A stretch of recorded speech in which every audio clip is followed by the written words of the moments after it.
والقمر إذا تلاها والنهار إذا جلاها والليل إذا يغشاها والسماء وما بناها والأرض وما طحاها ونفس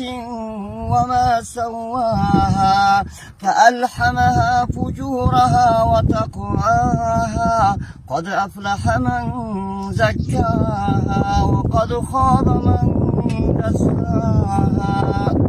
كذبت ثمود بطغواها